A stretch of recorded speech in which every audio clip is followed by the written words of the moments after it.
नमस्कार, आप सभी का स्वागत है। मेरा नाम नमन परसाई है और आज हम पढ़ने वाले हैं एमपी इतिहास के अंतर्गत वर्धन वंश या पुष्यभूति वंश। क्या पढ़ने वाले हैं? वर्धन वंश के बारे में। इसके पहले के वीडियो में हमने पढ़ा था परिव्राजक वंश के बारे में।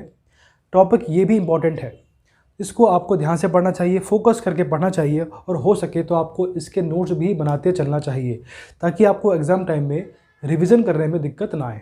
ठीक है, आज के जो वाइट बोर्ड का स्क्रीनशॉट है मैंने वीडियो के लास्ट में ऐड किया हुआ है, तो उसको वहाँ से आप ले सकते हैं। ठीक है, चलिए हम शुरू करते हैं। सबसे पहले जानते हैं कि हम क्या पढ़ने वाले हैं। हम सबसे पहले जानेंगे कि जो वर्धन वंश है इसका शासन कहाँ पर किया है, इसके संस्थापक कौन थे, इनके परिवार में कौन कौन थे, उनके बारे में क्या फैक्ट है। उसके बाद हम जानेंगे कि हमें कौन सा अभिलेख प्राप्त हुआ है, वो किसका अभिलेख है और उससे हमें क्या जानकारी प्राप्त होती है। फिर एक अंत में नोट पढ़ेंगे कि हर्षवर्धन के बारे में कुछ इसमें जानकारी प्राप्त होती है तो वो कहाँ से होती है और क्या होती है। ठीक है, चलिए हम शुरू करते हैं। सबसे पहले बात करते हैं कि जो वर्धन वंश है इसका शासन कहाँ रहा है। थानेश्वर यानी कि हरियाणा में इनका शासन रहा है। संस्थापक कौन थे? संस्थापक थे प्रभाकर वर्धन। ठीक है, इनके 2 पुत्र और एक पुत्री होती है, राज्यवर्धन, हर्षवर्धन, और पुत्री का नाम था राजश्री। तो राजश्री है, इसका विवाह ग्रहवर्मा से होता है। ग्रहवर्मा कौन थे? ग्रहवर्मा कन्नौज के मौखरी वंश के शासक थे। ठीक है, तो बेसिकली कन्नौज के मौखरी वंश में इनका विवाह होता है ग्रहवर्मा से। ये बात क्लियर है। राज्यवर्धन शासन करते हैं पहले, तो उनके शासन काल में उनकी हत्या हो जाती है। कौन करता है? राजा शशांक। गौड़ नरेश राजा शशांक ने इनकी हत्या की। ये बेसिकली बंगाल क्षेत्र से बिलोंग करते हैं। ये जो गौड़ होते हैं ये बंगाल से बिलोंग करते थे, तो उन्होंने इनकी हत्या की। ठीक है, अब राज्यवर्धन के बाद इनके भाई हर्षवर्धन ने शासन संभाला। अब आपसे पूछते हैं कि इनका समयकाल क्या, कब से कब तक रहा है, तो 606 से 647 ईस्वी तक इनका समय रहा है। ठीक है, अब इनके बारे में कुछ फैक्ट हैं वो समझें आप। इन्होंने शासन कहाँ पे किया है, का शासन का क्षेत्र कहाँ पर था? कन्नौज और थानेश्वर का राजा। अब देखिए, थानेश्वर का समझ में आता है क्योंकि इनका शासन वहीं पर था। कन्नौज कहाँ से आया? देखिए कन्नौज कहाँ से ऐड हुआ, आप समझें बात को। इनकी जो बहन है राजश्री, इनका विवाह कहाँ हुआ था? कन्नौज में इनका विवाह हुआ था। कन्नौज के शासक इनका विवाह हुआ था मौखरी वंश में। बाद में क्या होता है कि ग्रहवर्मा की किसी ने हत्या कर दी। ठीक है, ग्रहवर्मा की किसी ने हत्या कर दी, तो उनको शासन, कन्नौज का शासन संभालने के लिए कोई था नहीं योग्य राजा।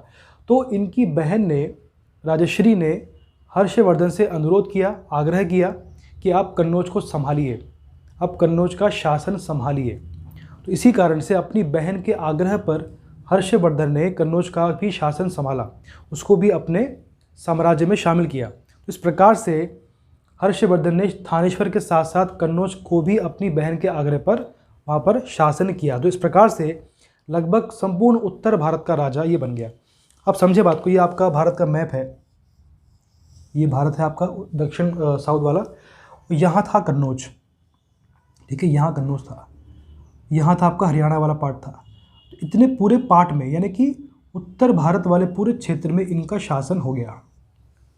ठीक है, तो क्या लिखा है यहाँ पे कि लगभग संपूर्ण उत्तर भारत का राजा। तो कन्नौज ये है, ये हरियाणा वाला पार्ट है। तो इस प्रकार से पूरे उत्तर भारत में, लगभग संपूर्ण उत्तर भारत में इनका शासन रहा है। ठीक है, बात समझ पा रहे हैं आप लोग? तो इस प्रकार से कन्नौज और थानेश्वर का राजा।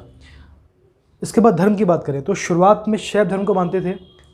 प्रारंभ में शैव था, बाद में बौद्ध धर्म अपनाया। ये क्वेश्चन आता है कि हर्षवर्धन पहले क्या थे? पहले शैव थे, बाद में बौद्ध धर्म को मानते थे। और डीप जाना है तो बौद्ध धर्म की महायान शाखा को ये मानते थे। ठीक है, बौद्ध धर्म की महायान शाखा।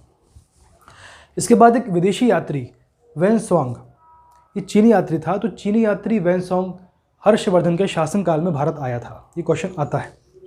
अब बात करेंगे दरबारी के बारे में। दरबारी, इनके 2 के बारे में बात की जाती है, बाघभट्ट और ब्रह्मगुप्त।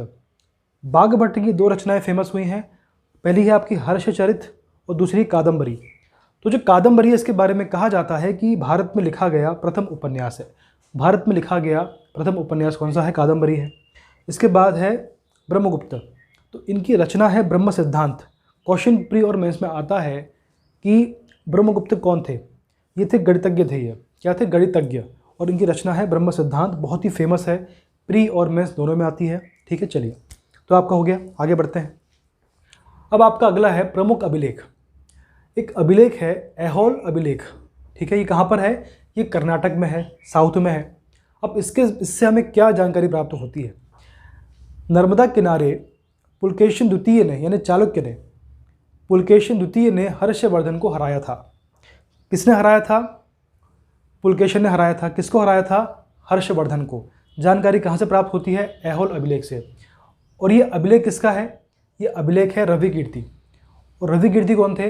रवि कीर्ति पुलकेशिन के दरबारी थे, ठीक है, यानी कि पुलकेशिन द्वितीय के दरबारी रवि कीर्ति ने ऐहोल अभिलेख लिखा है, की रचना की है। और उस अभिलेख से हमें क्या जानकारी प्राप्त होती है? कि पुलकेशिन ने हर्षवर्धन को पराजित किया था। तो किसका अभिलेख है और उससे क्या जानकारी प्राप्त होती है और किसके दरबारी ने इसकी रचना की है, आपको ये पता होना चाहिए।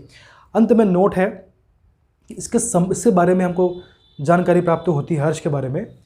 एमपी में हर्ष यानी हर्षवर्धन के राज्य विस्तार के संबंध में जानकारी कहाँ से प्राप्त होती है? तो वो प्राप्त होती है हर्षचरित से। कहाँ से होती है? हर्षचरित, जो कि रचना है बाघभट्ट की। तो बाघभट्ट की रचना हर्षचरित से हमें हर्ष के राज्य विस्तार के संबंध में जानकारी प्राप्त होती है। क्या होती है? वह अपनी बहन यानी राजश्री को खोजते हुए विंध्याचल पहुंचा था और इस विंध्याचल पहुंचने से विद्वानों ने अनुमान लगाया कि विंध्य का 8वां क्षेत्र हर्ष के राज्य में रहा होगा। विद्वानों ने ऐसा अनुमान लगाया कि विंध्याचल वाले क्षेत्र पर हर्ष ने कभी शासन किया होगा। इस प्रकार से हर्ष का और एमपी का संबंध समझ में आता है, ठीक है। तो आज की टॉपिक को हमने बहुत ही बढ़िया और आसान भाषा में पढ़ने का प्रयास किया है। मुझे पूरी उम्मीद है कि आपको समझ में आया होगा। इसी प्रकार से हमारे वीडियो आते रहेंगे। नेक्स्ट वीडियो बहुत जल्दी आएगा। तब तक आप सभी स्वस्थ रहें, खुश रहें। धन्यवाद।